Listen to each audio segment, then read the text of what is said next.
you have found someone else through there.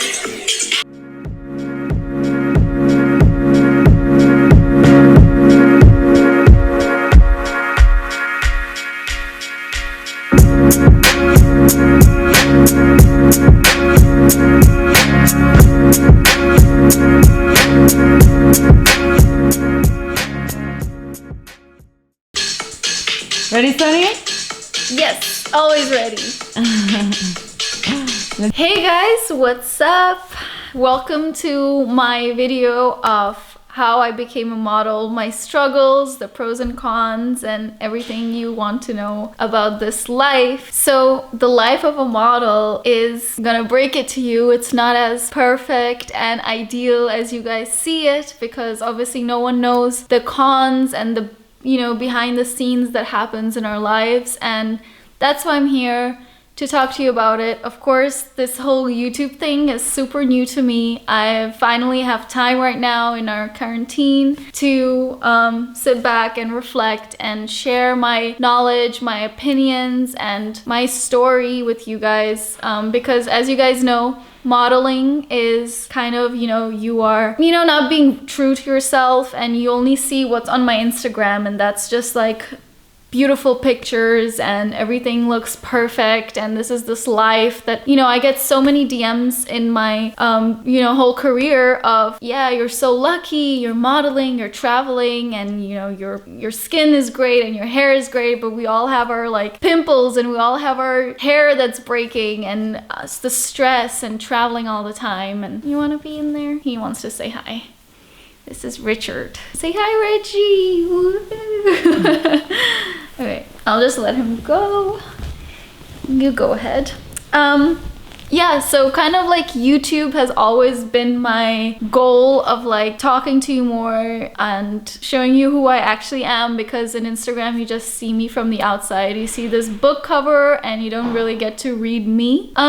So yeah, it's very new because I have to talk for a longer time, be vulnerable, and show you guys what actually is happening. So I'm giving this a go, and I hope you guys like it, because I definitely love seeing all these people that I look up to talk actually and get to know them. So let's take it from the top of how I started. I never actually thought of being a model. I was studying so I'm half Russian and half Pakistani, and I was studying in Pakistan till I was 8, and then I moved to Russia because my mom's Russian, and I was studying there. We had a subject called drama, and I was like, what's this about? So I was doing this subject. It was more acting, and it was very like, in this school it was more like business and marketing, and this theater was just like a fun class for everyone to go. And I was the only one who was like taking it seriously. I was like, guys, we have to set up the scene. I was so into this like arts like world already, and I already knew that I wanted to go in that direction. But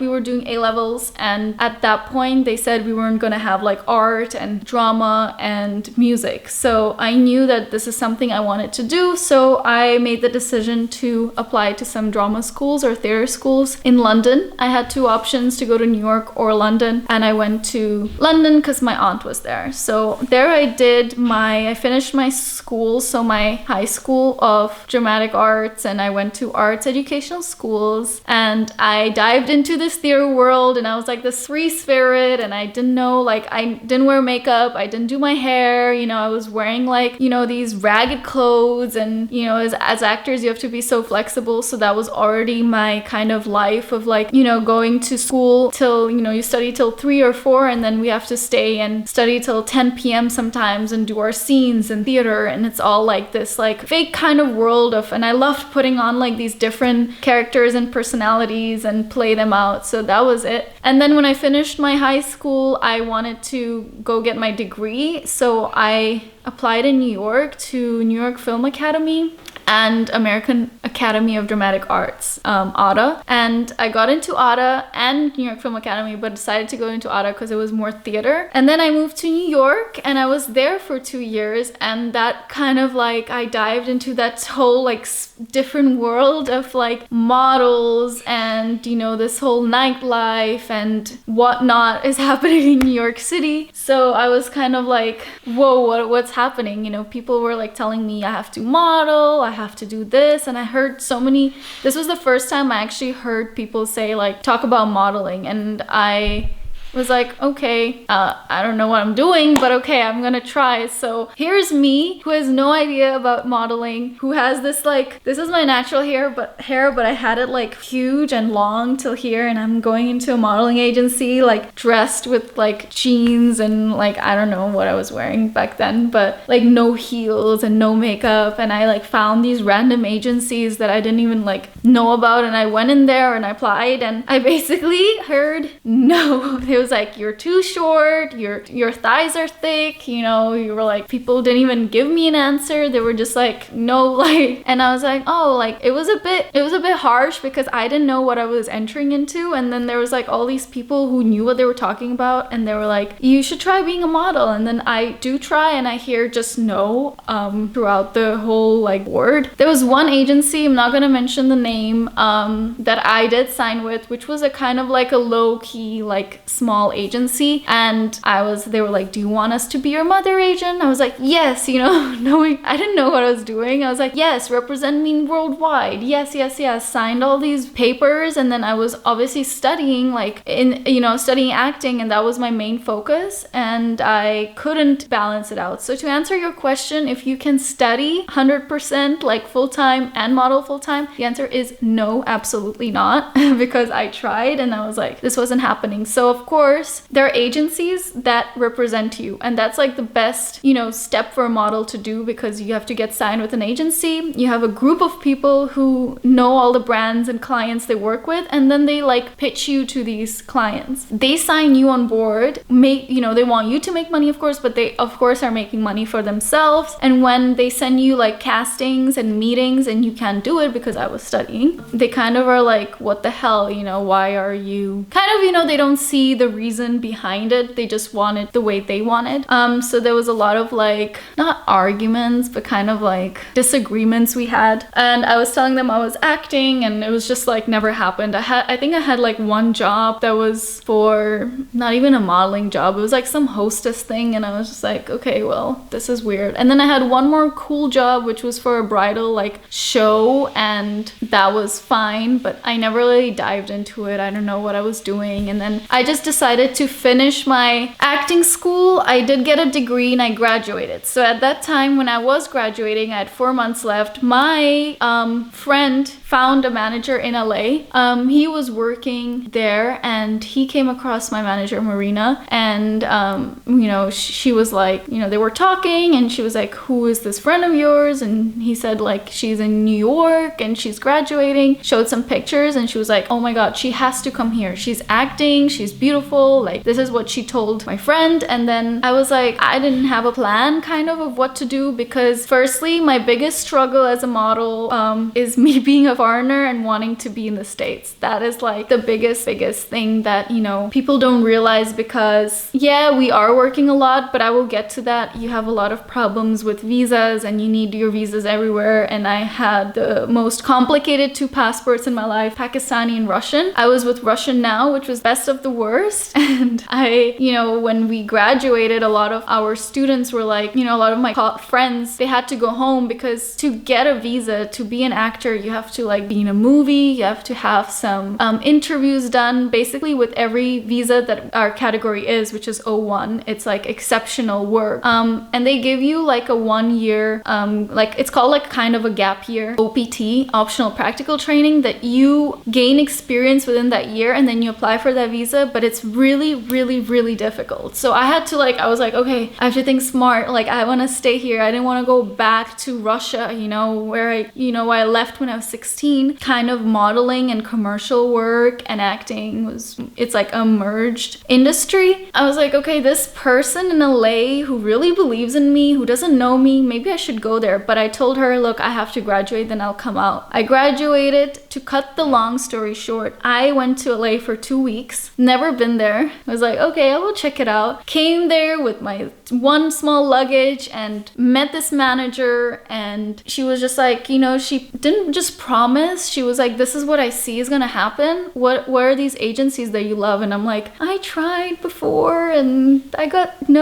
said no, but my dream is Wilhelmina. You know, I had like this Wilhelmina in my head, and she's like, we're gonna go there tomorrow, like look now. I'm like, what do I wear and how do I do my hair? And this is like, I think this was one of the first times I did straighten my hair, and it was so long and luxurious, and I just felt so confident and happy. I mean, confident? Not so much, because I kept thinking of my experience in New York. I was like, okay. So I went to like 6 agencies in LA. I got a yes from 4 of them, and I got a yes from Wilhelmina, which was my dream. And they were like, you have to stay here. You're gonna work. This is what you're gonna make. And it was a totally different kind of experience. And I was like, okay, I'm gonna stay. So I called my friend. I'm like, I'm staying. Can you send me all my stuff from New York? I got all the rest of my stuff shipped, and I stayed in LA for 2 years. That was the most spontaneous, craziest decision that I made, and like, you know, nothing was holding me back. And I just think like that was my whole like career turnover. And since that day I was working with Wilhelmina, and of course during the whole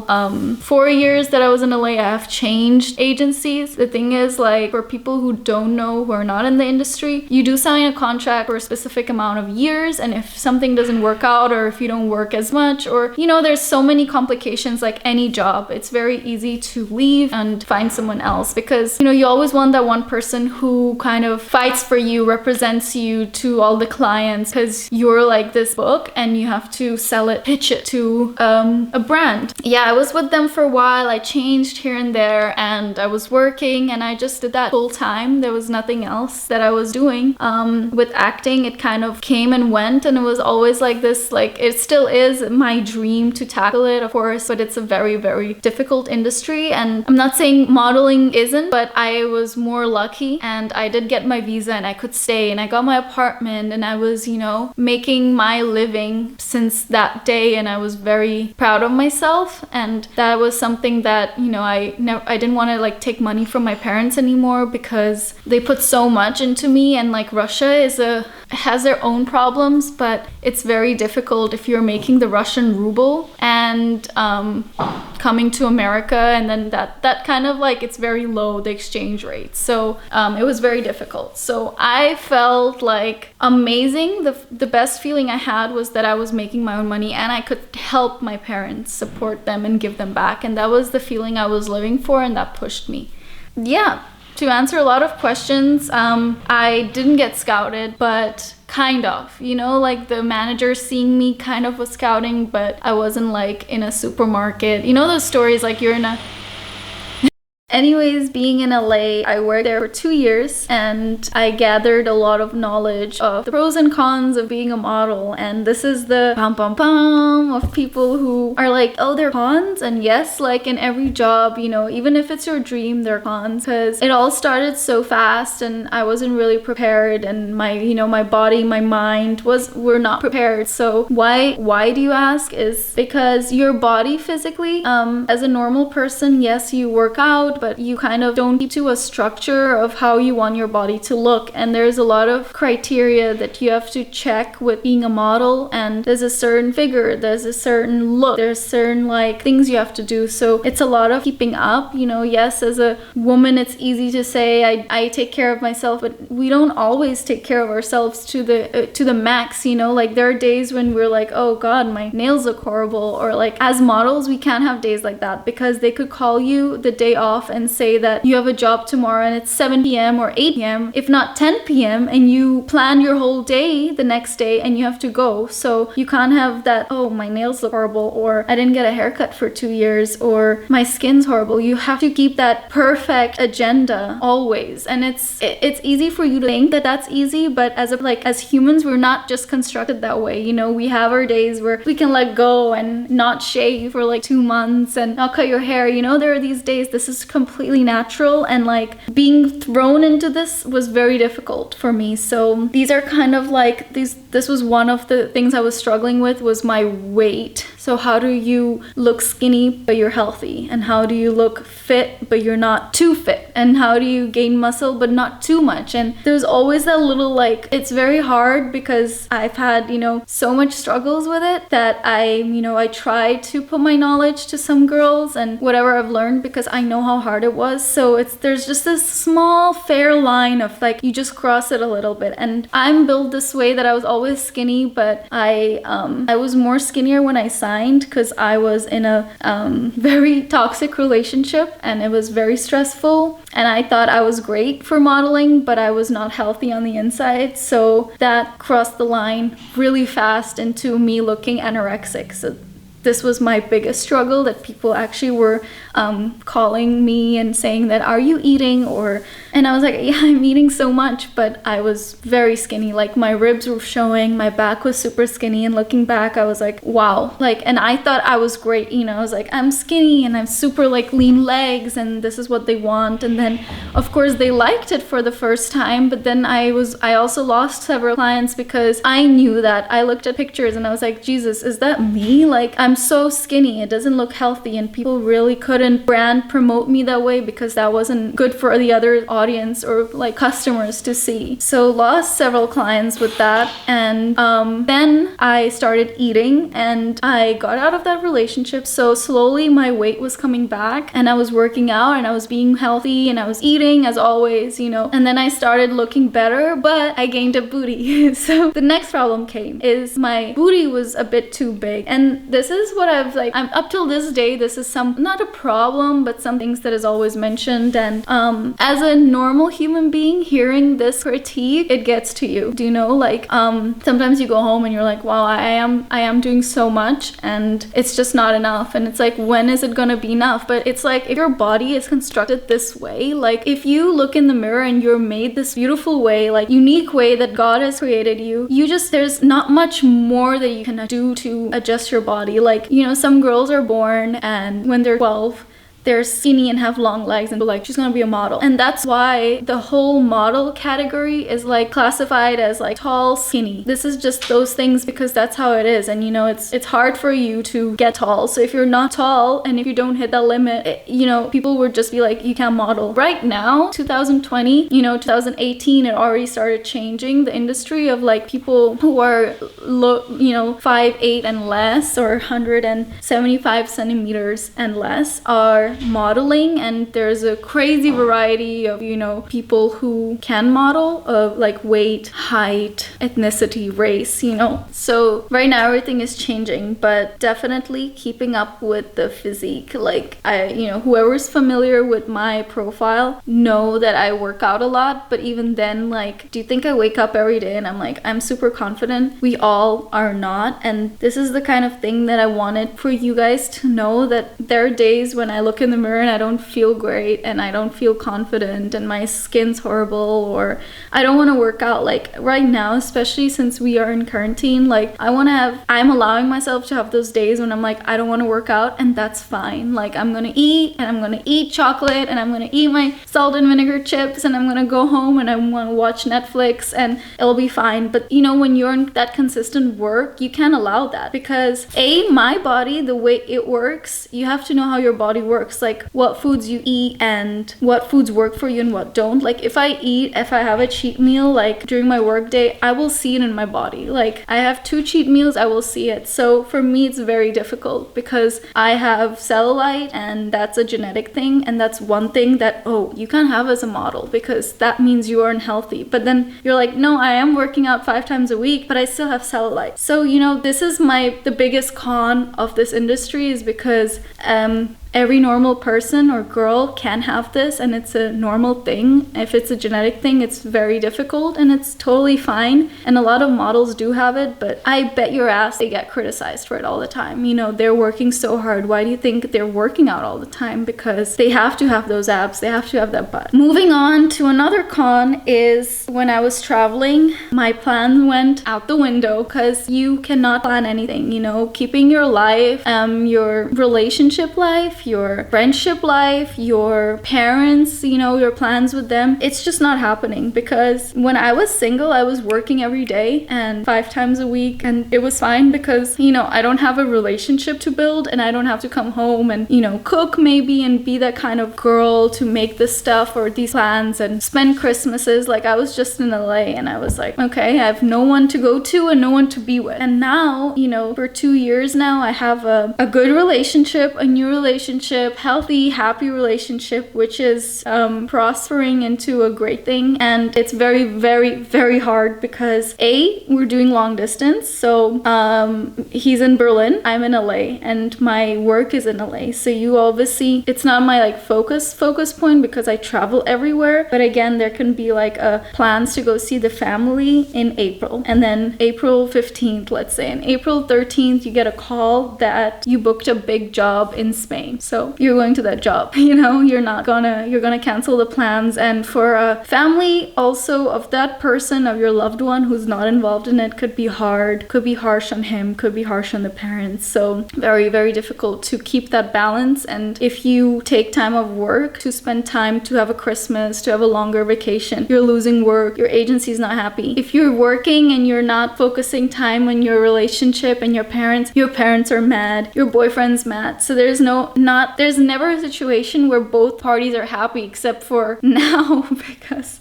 I'm just like, no one's working and I'm here, so everyone's happy. But even then, like, you're never gonna please anyone. So these are my kind of top things that I would say is very tough. Also, the last thing that I would say is friendships, because you are traveling all the time, so you're never consistent in one country or city. So you know how friendships are. They're like relationships. You have to water them every day and put work and be there for them. And if you're not, and if you can't, you don't even have the time to get to know that person, you know, like my circle has just started building because I started maturing more and I started, you know, coming out of that like beginner kind of model zone, like, and I know how to balance it. And sometimes now I can say no to certain things. So it's just started growing, and it's not so easy to find good people in our industry. Like, there are so many, but it's very hard. The good things about modeling is certainly traveling. You kind of grow just from that fact, from the fact that you experience different countries, cultures, and people. You educate yourself on that. You are alone, so you have time to grow and build yourself and self-care, and that's amazing. I think the fact that I'm 23, I feel like I'm older in my soul because I had that experience. But also the downside of traveling is loneliness, and you're always alone. So it's kind of like this industry, you have to have a really strong mind, because if you can handle the critique, the loneliness, and all this other stuff mentioned, it can really get to you. And that's how you hear a lot of girls like being on that depressive side. And I've had those days when I'm super anxious or depressed because you feel lonely and you don't have anyone around you. And it's just like, you have to be really comfortable with being alone and being yourself. And nowadays, if someone says, hey, like, she's ugly, or what's this, like, you have big thighs or you have a big ass, like, do you think I care? Because you know how many times I've heard this shit, like, a lot. So it also builds your confidence. So there's that, that balance. You start off really like, oh yeah, like I would cry if an agency said no to me. I would go home and cry. If I read a comment on Instagram that criticized me, I would cry. Now I'm like, there's always going to be someone who's not happy with you, what you do, how you look. So you kind of have to be comfortable with yourself. I think also the fact that like I'm here talking for like 30 minutes straight is a very rare, very like vulnerable thing that I'm doing. And like you kind of get to know me from the inside rather than the outside. And we were born this way from the outside, but you actually have to put in work for the inside. Of course we put in work to look good, but like, isn't the inside more important than the outside? Coming to kind of a conclusion of how this went. I am now, just going with the flow, working as a model. My plans is to still continue for the next 4 to 5 years, and this hasn't been my dream since I was born, but it definitely has become a great goal and an achievement. And I look up to people who have been models. Of course, like if doors open in the next 5 years to be something bigger, I will go that way. But my main goal is to have a family, after 5 years, and to be able to invest in something to raise a family and to work at the same time. So that's like a bigger goal. I'm a very like family person, and to be together with my family and my husband to be and my kids, that's most important. But until then, I will put in the work, and I feel so passionate and aspired to be that best self. So this is the way I'm headed. But I just think for whoever who's thinking to go in this direction, or who's interested in like tips and stuff, I think if you really want it deep inside you, you really want to be this, or you really want to go in this industry, you have to want it, because things can break you so easily. And I've had this question a lot, if like I would put my daughter or son into this industry, and I thought about it, and I wouldn't put them in here, but if they wanted to, I would definitely freaking make them strong. And I know the way it built me, like the traveling and the disappointments and everything, I know how it built me, and I'm stronger because of this, and I'm more confident in what I want and knowledgeable in the whole world. And I think that's a great thing. Like, I think I would want my daughter or son to be the same way. So I think